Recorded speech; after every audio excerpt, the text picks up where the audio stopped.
All right, so welcome back, brothers. Yes, we have a brand new Space Marine 2 blog post straight from the dev team, and I'm going to scroll down to this update 11 teasing because this is so freaking cool. We are going off planet for our brand new operation this go around. Look at that. That looks sick. So I cannot wait for this one.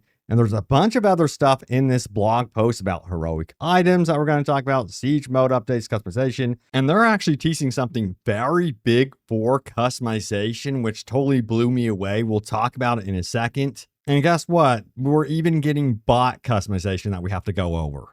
There's also a new limited edition as well that they showcased and a bunch of other cool stuff. So we're going to start from the very beginning. And they did announce a new community event as well. So yeah, that's going to be really cool. And guess what is going to be returning, by the way? The PTS. Sweet. So a lot of you guys really wanted to see that return, but we're going to start again from the very beginning and go over this one. So let's do this. I have a thank you at the top of this. I'm not going to read all of that, of course. I know you guys want me to get into the most important stuff, but they are very thankful for year one and how that has gone, and also for like your patience through a lot of the issues.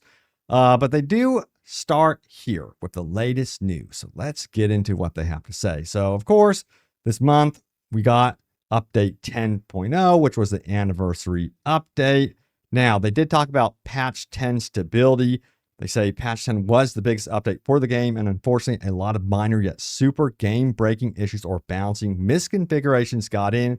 I would like to apologize for the inconvenience this caused. Normally, we would catch the issues during the PTS phase, but we didn't do PTS for patch 10 because we simply didn't have time for it. Plus, we didn't want to spoil the surprise. PTS will be returning for patch 11 and all subsequent patches unless we do another huge anniversary patch. And this comes from our game director right here. But yeah, that is great news that we are going to be getting the PTS back, because I really enjoyed it. I thought it was a lot of fun to mess around with and also be able to get that feedback in there. Now, also, we're going to talk about stratagems here eventually, so check it out. Regarding the issues with battlefield conditions that have occurred since the implementation of stratagems, equipment malfunction, blocking the progression on exfiltration, for example, we were made aware of that and are currently working on it to prevent this scenario from happening again in the future. Sorry for the inconvenience. Now, stratagems. Our objective with stratagems was to add the hardest content in the game, and we are not planning to make weekly hard stratagems easier. I think a lot of you guys don't want them easier. I think you like the challenge maybe, but I could be wrong. Let me know in the comments. However, we're going to continue to address some of the issues with daily stratagems in patch 11. So what are they going to be doing?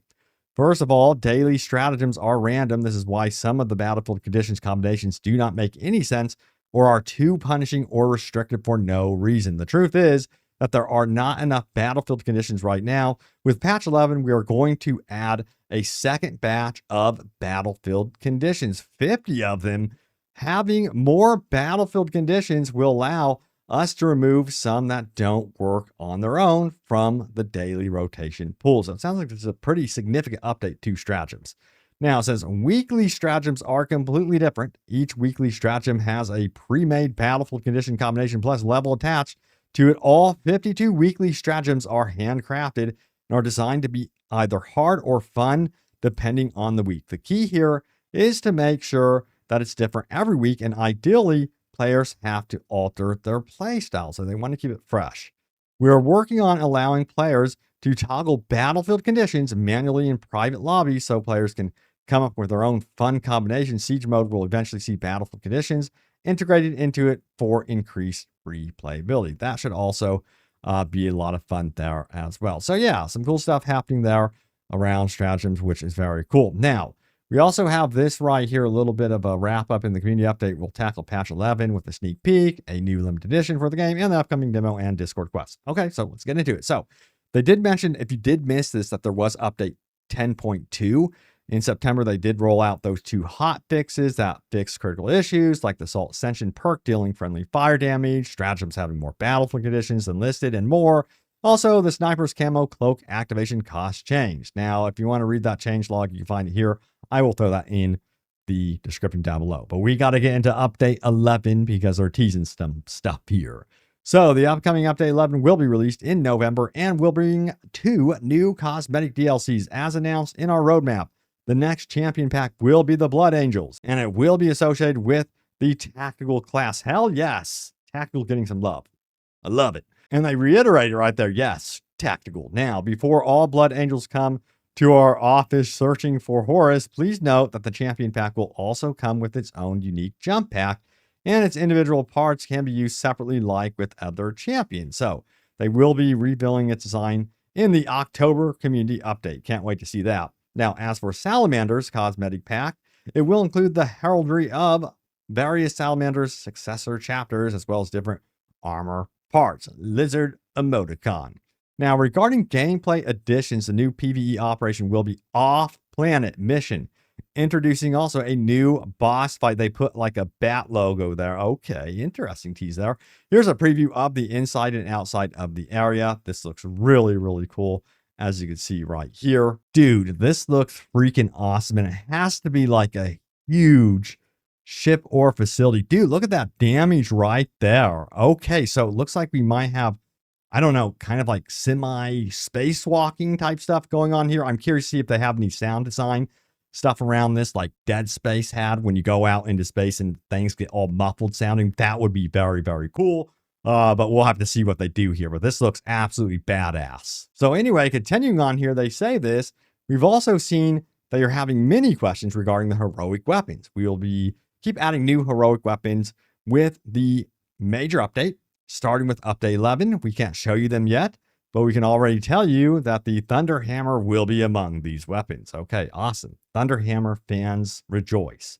Now, lastly, on the update 11 topic, a long-awaited feature will be added, bots customization. Oh, hell yes. Dude, I wasn't expecting that one. Okay, when launching a PvE operation with bots, they will automatically equip one of your loadouts. Dude. Holy crap, we will detail this new feature later on, so bear with us. That is freaking awesome. Oh, and here's one more news to rejoice to. There will be a public test server for patch 11. Stay tuned. Yes, okay, great. So they reiterate that now. Heroic items, talk more about that. So they're going to be continuing to add more heroic items to the game, of course, both armor and weapons. With weapons, the objective is to have at least 2 heroic weapons per archetype. Overall, heroic weapons are meant to allow different playstyles, and they are meant to be a side grade for existing relic weapons, powerful only when played in a specific way. Also, there are or will be more ways to obtain accolades, but only via playing the game. Sweet. That's great to hear. Hopefully you can do stuff outside of stratagems. That would be very, very cool. But what's going on with Siege Mode? Let's talk about it. So Siege Mode will also be getting a lot of additions to its sandbox gameplay, and there are going to be reasons to come back to it. We are not done with this. So if you felt like they were neglecting Siege Mode, seems like that they do have some plans there. So that's great. Now, they did have this right here about customization. Over the course of the year, we are going to continue expanding customization options, not only with the new parts, but with new options as well. Without spoiling the surprise, here are some hints about what we are going to be implementing. Something we should have done a long time ago. Something we said we were going to do, but nobody noticed. Something we said we are never going to do. Okay, this is going to be very, very interesting. Now, that is quite the tease. So what do you think he means? I don't want to overhype anything. I'm really like super cautious about overhyping anything too much here. But, dude, I thought they were going to be like kind of like done with customization, but this is absolutely great to hear. Now, there's also a new limited edition here. A fresh, brand new limited edition is here. The Ultima Limited Edition contains the base game, an exclusive Steelbook, Season Pass 1 and Season Pass 2, and McCraig's Chosen DLC, and it looks really cool. Dude, I love the look of the 10 box here. That looks sweet. Now, available in physical versions at participating retailers. Now, there's also an October community event. So it's known as the Vortex Scouring from October 2nd to the 16th. Team up with your fellow Space Marines to collectively bring down 500,000 Vortex beasts. If you successfully complete your mission, you'll get the Infiltrator helmet for the Vanguard and Sniper classes. Nice. Love it. Okay, please note pros is required to claim the item. And they did say this, tell your mates to play the demo. They say this, yeah, from October 16th to the 20th, there is going to be a demo for players that haven't played Space Marine 2 yet. It's going to be available on pretty much all the platforms. So that's pretty cool. So I really do love that they are just absolutely going after this, as much as possible. And then they said that the demo will give you a first look at the campaign Reign of Terror and Skyfire PvP modes. This is an extensive demo, and 3 operations will be available. And dates of the demo will vary. Okay, I don't think you guys care too much about the demo since you probably already own the game. And there is a Discord quest, by the way. If you want to kill 2 birds with 1 stone, complete the Space Marine 2 Discord quest by playing the game on Steam for 15 minutes of playtime. You get to unlock the 4x4 Shield Bolt Rifle. Discord will provide you with a code to redeem your reward in the full game. So that's how you do it. So remember, this event starts on October 16th at around 3 p.m. UTC and ends on the 23rd at 9 a.m. UTC time. So hell yes, there you have it. And they say that's it for this month. What a great update. I am so hyped now. So yeah, the new operation is on my mind big time, but also totally surprised about the bot customization. I honestly did not expect them going that path at all. I thought they would not do that. And then, of course, yes, the customization, they're teasing something big with the customization. I cannot wait to see what becomes of this for sure. But yeah, there it is. The latest happenings around Space Marine 2. Guys, stay tuned here for more. Let me know what you guys think of Update 11.